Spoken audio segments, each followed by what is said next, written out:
Maths by professor. आज मैं आपको त्रिकोणमिति का परिचय दूंगा, जो कि क्लास 10th के लिए बहुत ही इंपॉर्टेंट टॉपिक है। समझ में आ रहा है? देखो, इंट्रोडक्शन ऑफ ट्रिगोनोमेट्री। ठीक है, ट्रिगोनोमेट्री का को जो हिंदी में कहते हैं वो कहते हैं त्रिकोणमिति। क्या कहते हैं? त्रिकोणमिति। त्रिकोणमिति, देखो त्रिकोणमिति शब्द से ही हमें पहचान होगी। त्रिकोणमिति शब्द से ही हम त्रिकोणमिति की परिभाषा बनाएंगे। क्या बनाएंगे? परिभाषा। त्रिमानी क्या होता है? तीन। कोण, ये तो आपको पता ही है कोण क्या होता है। और मिति, मिति माने होता है मापन। त्रिकोणमिति के अंदर हम तीन कोणों का मापन करते हैं। समझ में आ रहा है? ठीक है। त्रिकोणमिति, त्रिकोणमिति में जो एक शब्द आता है थीटा। क्या आता है? थीटा। जो थीटा शब्द आता है वो एक ग्रीक शब्द है। कौन सा शब्द है? ग्रीक। ठीक है, देखो त्रिकोणमिति के अंदर जैसे तीन कोण का मापन होता है। कैसे तीन कोणों का मापन? ये देखो, एक कोण ये रहा, एक कोण ये रहा और एक कोण ये रहा। समझ में आ रहा है? अच्छा, यहाँ भाई तीन कोण है तो तीन बिंदु होंगे, स्वाभाविक बात है। एक बिंदु ए और एक बिंदु बी और एक बिंदु सी, ये हमने मान लिए। हमने ए बी सी माने, आप पी क्यू आर मान सकते हो। ठीक है। अच्छा, ये कोण, ये कोण आपको पता होगा। ये जो त्रिभुज होता है, त्रिभुज के तीनों कोणों का मान 180 होता है, 180 होता है। अच्छा, सीधी बात। अच्छा, एक बात ये है, मैं आपको बता दूं कि एक रेखा परपेंडिकुलर जो कि लंब है, एक रेखा आधार। जहां ये दोनों रेखाएं मिलती हैं, जहां ये दोनों रेखाएं मिलती हैं, वहां पर 90 अंश का कोण बनता है। कितने अंश का कोण बनता है? 90 अंश।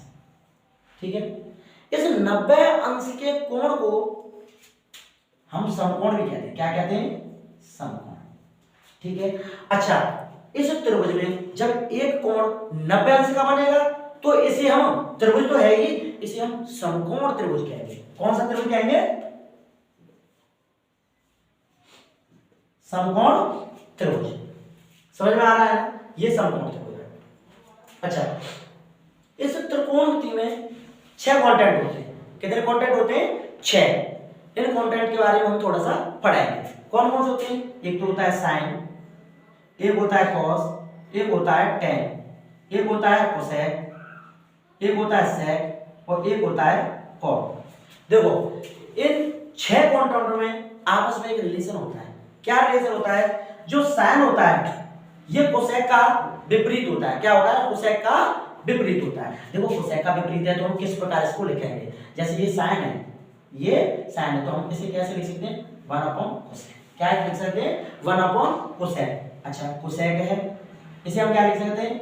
1/साइन। भाई ये बताइए, जब साइन कोसेक का विपरीत है तो क्या कोसेक साइन का विपरीत नहीं होगा? होगा ना। जब होगा तो साइन को हम 1/कोसेक कहेंगे और कोसेक को हम 1/साइन कहेंगे। इसी प्रकार सिमिलरली देखो, अभी मैं दोबारा समझाऊंगा आपको, दोबारा समझा रहा हूं।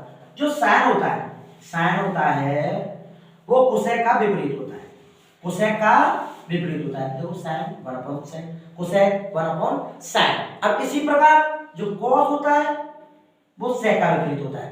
किसका विपरीत होता है? सेक का।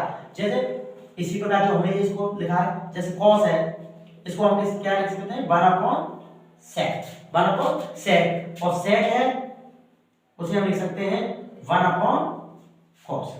समझ में आया? अगर सिमिलरली जो टेन है वो कॉट का विपरीत होगा। अच्छा, एक बात और, जब टेन कॉट का विपरीत है तो कॉट टेन का विपरीत है। देखो, टेन क्या लिख सकते हैं? 1/कॉट, और कॉट है उसे क्या लिखेंगे? 1/10। समझ में आया? अच्छा, अब मैं जो त्रिभुज होता है, समकोण त्रिभुज या कोई त्रिभुज, इन रेखाओं के बारे में, जो लाइन है, ये वाली भुजा, ये वाली भुजा, जो भुजाएं हैं उनके बारे में समझाऊंगा। कि कौन सी भुजा लंब होती है, कौन सी भुजा आधार होती है और कौन सी भुजा कर्ण होती है। देखो इसमें हम कौन सा है, कोई जो कोण हो, मान के ये मानो ये वाला थीटा है, कोण अपने मान लिया थीटा, तो सीधी सी बात है जो थीटा होगा, जो थीटा के सामने वाली भुजा होगी वो क्या होगी, लंब। क्या होगी, लंब। अब थीटा के सामने वाली भुजा कौन सी है, ये वाली, तो ये वाली भुजा क्या होगी, लंब। समझ में आ गया। अच्छा, जो 90 अंश होता है, जो 90 अंश होता है उसके सामने वाली भुजा होती है कर्ण। क्या होती है, कर्ण। जैसे अब ये 90 अंश का है, ये वाला जो कोण, ये वाली भुजा और ये वाली भुजा जो जहां दोनों मिलेंगे या 90 अंश का कोण ही तो बनेगा। जो 90 अंश के सामने वाली भुजा है वो है तुम्हारी कर्ण। क्या है, कर्ण। ये लंब है, ये कर्ण है, और ये जहां दोनों रेखाएं जो रेखा बचेगी या जो दोनों रेखाएं मिलती हैं, जिस रेखा अलग होती है वो होती है तुम्हारी आधार। कौन सी भुजा होती है, आधार। समझ में आया नहीं आया। अच्छा, इसके अंतर्गत जो ये वाला जो समकोण त्रिभुज होता है, जो समकोण त्रिभुज होता है वो पाइथागोरस प्रमेय में ही लागू होता है। तो थोड़ा सा पाइथागोरस प्रमेय के बारे में भी हम पढ़ेंगे कि पाइथागोरस प्रमेय होती क्या है। पाइथागोरस प्रमेय, जो पाइथागोरस प्रमेय होती है वो समकोण त्रिभुज में लागू होती है। अच्छा, मैंने अभी आपको बताया था समकोण त्रिभुज क्या होता है। समकोण त्रिभुज मतलब जिसमें एक कोण 90 अंश का होता है। एक कोण क्या होता है, 90 अंश का।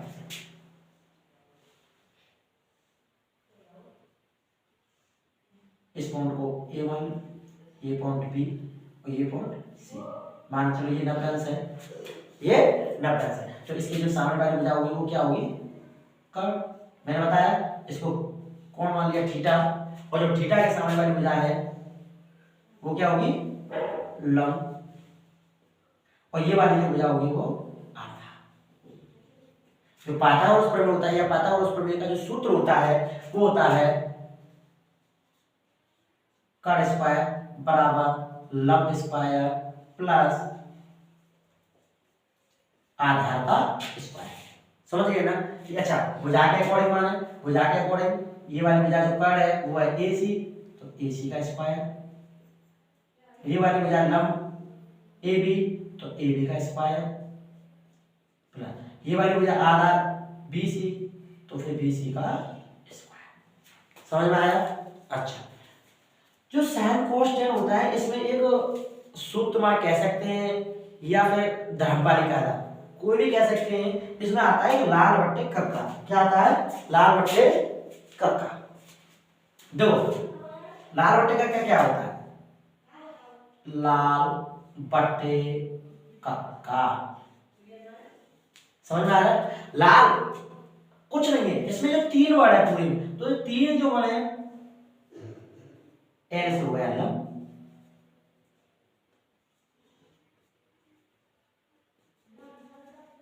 जो ए है ए से क्या हो जाएगा आधा, और के से हो जाएगा कर्ण। समझ में आ रहा है ना। अच्छा, लाल बट्टे का जो ये साइन होगा,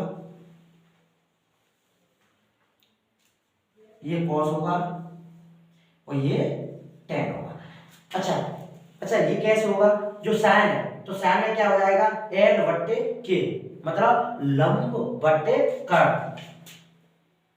अच्छा देखो, यहां तक तो आपको समझ में आया होगा। अगर आपको समझ में ना आए या कोई भी कुछ पूछना हो तो कमेंट सेक्शन में लिख देना। देखो लाल बट्टे का क्या होता है, दोबारा इधर लिख देता हूं, लाल बट्टे का ये है, ये साइन, ये कॉस और ये टेन। अच्छा, sine cos tan cot sec cosec. अच्छा, कोण थीटा मान ली थी, क्या मान ली थी कोण थीटा।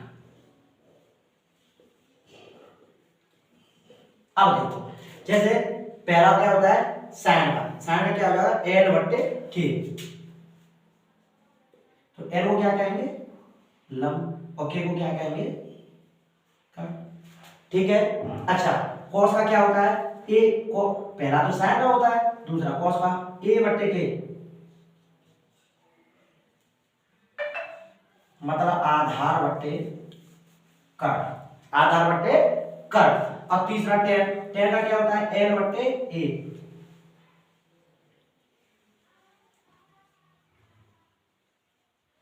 लंब बट्टे आधार, समझ में आ रहा है। अच्छा कोट, अच्छा कोट का है तो जैसे मैंने अभी उधर बताया था जो टेन होता है टेन का विपरीत होता है कोट, तो टेन का क्या होगा एल बट्टे ए, अगर मैं यहीं से पूछूं कोट का तो कोट का क्या आ जाएगा ए बट्टे एल, ए बट्टे एल मतलब आधार बट्टे लंब। अच्छा सेक, सेक का होता क्या होता था कॉस, कॉस का होता है ए बट्टे के, अच्छा सेक का पूछे तो फिर कट बट्टे आधार मतलब के बट्टे ए।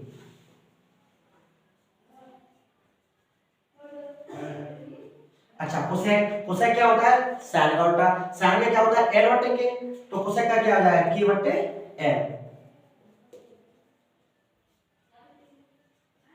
मतलब कट बट्टे लंब, समझ में आया। अच्छा एक सिंपल सा कायदा बता, बस साइन का कोस का टेन का निकाल देना।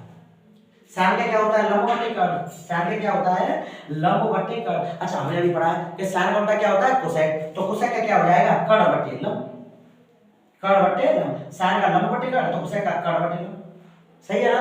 अब जैसे कॉस है, कॉस का क्या होता है आधा बट्टे कट, अच्छा देखें कॉस का उल्टा क्या, तो कॉस का उल्टा होता है सेक, तो कॉस का होता है आधा बट्टे कट तो सेक का हो जाएगा कट बट्टे आधा। टेन का क्या होता है लंब बट्टे आधा, तो कोण का क्या आ जाएगा आधा बट्टे लंब। इस जो ऊपर वाले तीन है इन तीनों को ढंग से समझ लें, और इनका जो साइन का उल्टा होता है कोसेक तो तुरंत उल्टी कर देना। कोसेक कॉस होता है आधा बट्टे कट तो उसका उल्टा सेक होता है तो कट बट्टे आधा, समझ में आ गया। यही आपको मैंने बेसिकली आपको ट्रिग्नोमेट्री के बारे में बताया, यही बेसिकली होता है।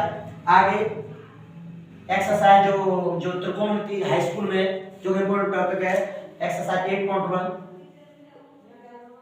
कल से उससे उसके जो क्वेश्चन होंगे उसके देख लिया करना। आज के लिए इतना ही, और जो मुझे पूछना है तो कमेंट में पूछ लेना। Thank you.